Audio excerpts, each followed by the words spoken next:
Menteri Sabah yang bertanggung jawab dalam projek industri berimpak mengakui beliau hairan terhadap pengumuman baru-baru ini mengenai pelaburan bernilai berbilion ringgit termasuk Taman Industri Antarabangsa.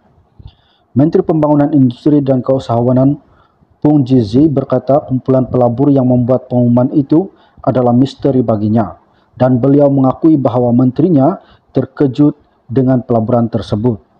Sebagai menteri yang bertanggung jawab dalam pembangunan industri, saya hairan dengan beberapa projek bernilai berbilion ringgit yang diumumkan dalam media tanpa pengetahuan kementerian saya.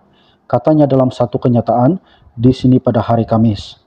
Selain itu, salah satu projek yang diumumkan adalah pembinaan Taman Industri Antarabangsa, namun kementerian saya dan saya sendiri tidak diberitahu mengenai sebarang butir-butir mengenai idea ini. Ini adalah tidak masuk akal dan tidak sesuai, tambah beliau.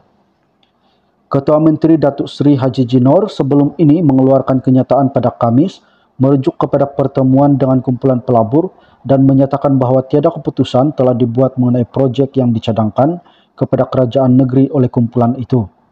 Dilaporkan bahawa kumpulan pelabur itu telah berjumpa dengan Haji Ji dan mencadangkan kepada kerajaan negeri untuk menubuhkan Taman Industri Antarabangsa dan pelaburan baru di Kimanis yang terletak di barat daya Sabah dengan nilai pelaburan berbilion ringgit. Dalam pada itu, Pung turut menyatakan sokongan penuh terhadap pendirian Kementerian Kewangan Sabah Datuk Seri Masdi Manjun mengenai kumpulan-kumpulan yang membuat pengumuman besar mengandaikan penyertaan kerajaan dalam inisiatif mereka.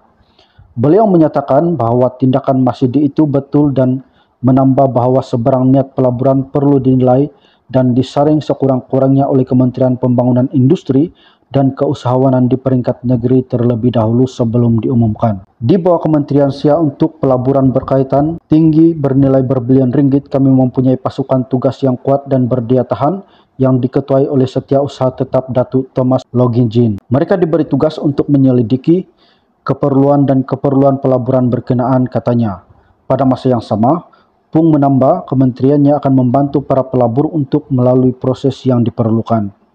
Sama seperti bagaimana Syarikat Korea Selatan, SK Nexilis dan Syarikat Cina Kibing Solar telah memohon apabila mereka mengutarakan minat mereka untuk melabur di Sabah. Kerajaan Sabah menyambut baik sebarang pelabur untuk melabur di Sabah. Kami berkomitmen untuk mencipta persekitaran yang mesra perniagaan, cekap dan efektif untuk pelaburan. Namun semua pelaburan atau pengumuman harus melalui agensi yang betul, katanya.